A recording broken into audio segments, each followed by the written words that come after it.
जिसका कोड है आपका NM01। ये पेपर आप लोगों के लिए वेरी इंपॉर्टेंट है। इसमें इतना क्वेश्चन आए हैं इंपॉर्टेंट कि ये आप लोगों के बोर्ड एग्जाम में भी कुछ कुछ देखने को मिलेगा। इस पेपर का हम आप लोगों को संपूर्ण हल के साथ इस वीडियो में बताएंगे। ये पेपर आप लोगों के लिए बेहद इंपॉर्टेंट है। अगर आपके स्कूल में पेपर नहीं हुआ अर्धवार्षिक का तो ये पेपर आप लोगों के लिए वेरी वेरी इंपॉर्टेंट है। चलिए बिना देरी के शुरू करते हैं। यहाँ पर पहला क्वेश्चन, यहाँ पर हमारा पहला जो है कि सभी प्रश्नों का उत्तर दीजिए, यानी कि सभी प्रश्न हमें करना अनिवार्य है। इसमें से का क्वेश्चन है, यानी कि पहला क्वेश्चन है कि दूरी r पर स्थित दो बिंदु आवेश प्लस क्यू तथा माइनस क्यू के बीच यफ है। यदि एक का आवेश स्थिर हो और दूसरा उसके चारों ओर और r त्रिज्या के एक वृत्त में चक्कर काटे तो कार्य होगा, यानी कि कार्य क्या होगा। तो इसका देखिए कार्य वही होगा, देखिए माइनस प्लस की बात कर रहा है तो कार्य क्या होगा, शून्य होगा, यानी कि द वाला हमारा डी वाला ऑप्शन राइट है। शून्य होगा, क्या होगा, कार्य शून्य होगा। ठीक, फिर चलिए अगला देख लेते हैं। फिर देखिए अगला क्वेश्चन जो खा वाला है कि R1 व R2 त्रिज्याओं के दो चालकों के पृष्ठों पर आवेशों के पृष्ठ घनत्व बराबर है तो पृष्ठों पर विद्युत क्षेत्र की तीव्रता का अनुपात है। तो विद्युत क्षेत्र की तीव्रता का अनुपात क्या है, तो 1:2 है, यानी कि डी वाला हमारा राइट आंसर है। ठीक, फिर अगला क्वेश्चन देखिए क्या है कि घा वाला है, या सॉरी घा नहीं है, गा है, यानी कि तीसरा क्वेश्चन है निम्नलिखित में से कौन विद्युत विभव का मात्रक है। तो विद्युत विभव का मात्रक कौन सा है, तो न्यूटन प्रति कुलाम है, यानी कि न्यूटन प्रति कुलाम है। ये हमारा सी वाला ऑप्शन राइट है, सा वाला ऑप्शन राइट है। ठीक, फिर अगला क्वेश्चन देख लेते हैं। अगला क्वेश्चन क्या है, फिर अगला क्वेश्चन घा वाला है, चौथा क्वेश्चन की एक धातु की गोले की धारिता 1.0 म्यू एफ है, उसकी त्रिज्या लगभग होगी, यानी कि उसकी त्रिज्या क्या होगी, तो उसकी त्रिज्या 9 किलोमीटर होगी। आ वाला हमारा राइट आंसर हो गया। ठीक, फिर अगला क्वेश्चन है पांचवा हमारा आड़ा वाला की विशिष्ट चालकता का मात्रक है, यानी कि विशिष्ट चालकता का मात्रक क्या होता है, तो विशिष्ट चालकता का मात्रक ओम पे पावर -1 और फिर मीटर -1 होगा, यानी कि सा वाला हमारा राइट आंसर हो गया।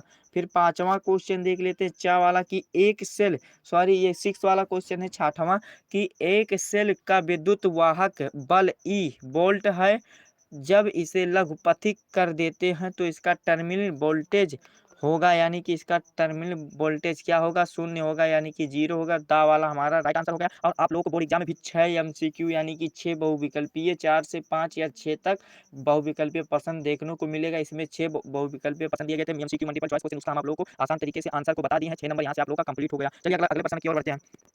फिर देखिए दूसरा जो प्रश्न है कि सभी प्रश्नों के उत्तर दीजिए, 6 नंबर मिलेगा, यानी कि लगभग 6 क्वेश्चन होगा, एक नंबर का लगभग हो सकता है। ठीक, तो देखिए इसमें कौन कौन से क्वेश्चन क्या क्या है। देखिए पहला क्वेश्चन क्या है कि विद्युत का वाला जो है कि विद्युत वाहक बल को परिभाषित कीजिए, ये क्वेश्चन हो गया। इसका मात्रक व बीमीय सूत्र लिखिए, यानी कि इसमें 3 क्वेश्चन आप लोगों का पूछा है। तो चलिए सर्वप्रथम आप लोगों को बता देते हैं विद्युत वाहक बल किसे कहते हैं। देखिए विद्युत बल वाहक हेडिंग डाल दीजिएगा, फिर इसमें लिखिएगा कि किसी परिपथ के दो खुले सिरों, यानी कि कोष्टक में कर लीजिएगा, टर्मिनल्स के बीच इकाई आवेश को प्रवाहित करने के किए गए कार्यों की मात्रा को उन दो बिंदुओं के बीच को विद्युत वाहक बल कहते हैं।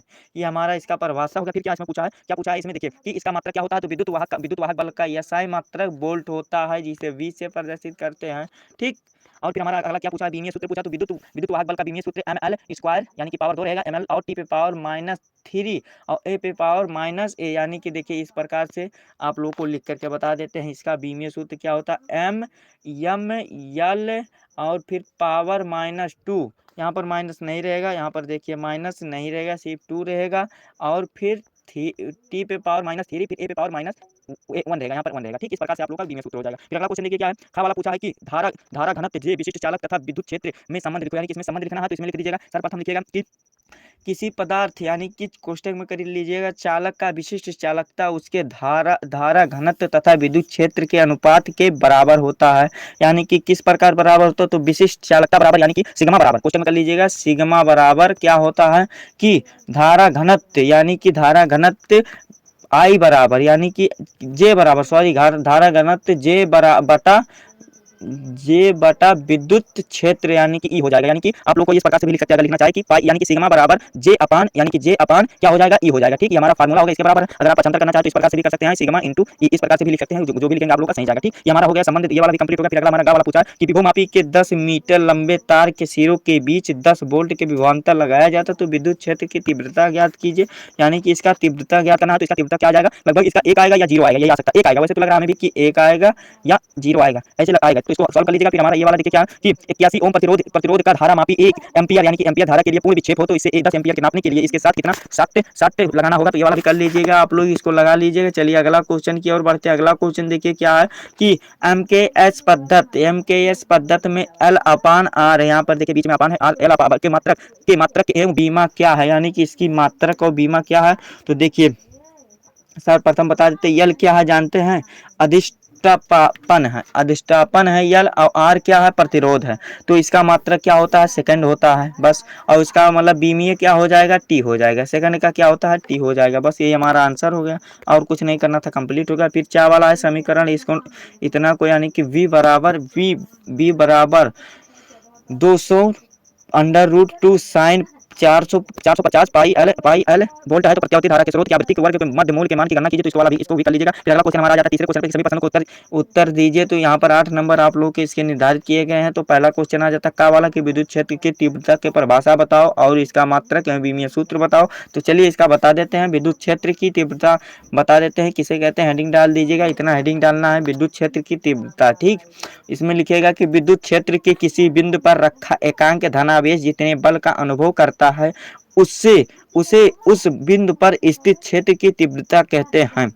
और इसका यसाई मात्रक क्या होता है, न्यूटन बटे कुलाम होता है, न्यूटन अपन कुलाम होता है बस। और इसका विमीय सूत्र क्या होता है, MLT पे पावर -3 A पे पावर -1 होता है बस। यही इसका विमीय सूत्र होता है, जो कि उसका होता है विद्युत वाहक बल का वही होता है, इसका भी वही होता है। ठीक, हमारा ये भी कंप्लीट होता है। फिर अगला क्वेश्चन देखिए आप लोग को सॉल्व करने के लिए दिया गया है यम द्रव्यमान के लिए, यानी कि इसका आवेश बूंद का मात्रक ज्ञात करना है, मात्रा ज्ञात करना। तो इसको भी कर लीजिएगा आप लोग। फिर देखिए ये आई वो मतलब 2IJ कैप यानी कि कैप वाला है, तो इसको भी सॉल्व कर लीजिएगा। ये विद्युत फ्लक्स का ज्ञात करना है, तो इसको भी आसान है, ये वाला भी कर सकते हैं आप लोग। ठीक, फिर देखिए आप लोगों को क्वेश्चन दिखाते हैं और बताते हैं कि एक समांतर पट्टी के संधारित्र, ये जितने भी क्वेश्चन है बहुत इंपॉर्टेंट है, भले ही आप लोग को समझ में ना आए लेकिन आप लोग चाहे जहां से भी समझने की कोशिश कर सकते हैं। ठीक, देखिए धारिता का प्रभाव क्या पड़ता है ये हमें बताना है इसमें, तो ये वाला भी आप लोग कर लीजिएगा। फिर अगला क्वेश्चन क्या है देखिए, विद्युत द्विध्रुव की निरक्षीय स्थिति में विद्युत क्षेत्र की तीव्रता तथा सूत्र स्थापित कीजिए। ये सभी प्रश्न करने के चौथा का 15 नंबर इसके लिए दिया गया है इसने। और फिर ओम का नियम भी पूछा गया, उसमें निगमन भी करना है। क्या निगमन करना है कि मुक्त इलेक्ट्रॉनों के यानी कि जो बाहर निकल जाते हैं इलेक्ट्रॉनों का अनुगमन वेग के सिद्धांत द्वारा ओम के नियम का निगमन कीजिए। तो आप लोग इसको भी कर लीजिएगा। पहले ओम का नियम क्या है इसको बता दीजिएगा, फिर उसके बाद फिर बायो सेवाट के नियम का उपयोग करके एक लंबे रुजुरेखीय धारावाहिक चालक के कारण किसी बिंदु पर चुंबकीय क्षेत्र को व्यंजक ज्ञात करना। तो इसको भी कर सकते हैं। यहाँ पर क्वेश्चन पूछा गया न्यूमेरिकल यानी कि अंकीय प्रश्न पूछा गया, तो इसको भी आवेश करना, जो कि ये पहला वाला जैसे क्वेश्चन था इसी प्रकार से ये वाला भी है। ठीक, फिर हमारा देखिए विभव मापी यानी कि विभव मापी का सिद्धांत के परिपथ के चित्र खींच करके यहाँ सुग्रहिता किस प्रकार बढ़ाई जाती है, तो इसको भी कर सकते हैं। फिर फैराडे के विद्युत चुम्बकीय प्रेरणा के नियम क्या है, और लॉरेंज बल के पदों के विद्युत चुम्बकीय प्रेरणा को फैराडे ने नियम को समझाइए। तो ये इस प्रकार समझा दीजिएगा आप लोग।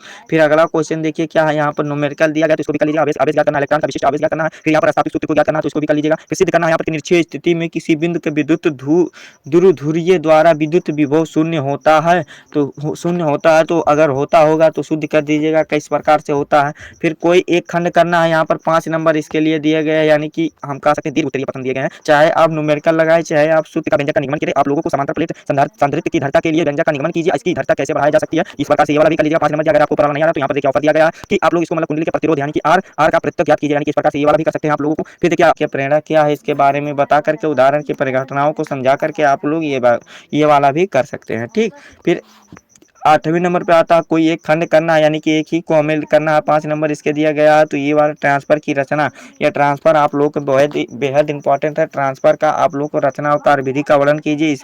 इसमें पटलित लोहे क्रोड का क्या महत्व होता है, ये आप लोग के पेपर में भी लगभग आ सकते हैं। और ये ऊपर वाला भी क्वेश्चन अगर आपको आता है तो कर सकते हैं। ठीक, फिर हमारे 9 नंबर पे क्या आता है, 9 नंबर पे आता है कोई एक खंड करना, यानी कि कोई एक देखिए किरचॉफ के दोनों नियमों का समझाइए, यानी कि किरचॉफ के जो दोनों नियम थे विद्युत परिपथ के लिए, वो दोनों नियम को समझाना। अगर आपको वो नहीं आता है तो 5 नंबर इसके लिए दिया गया है।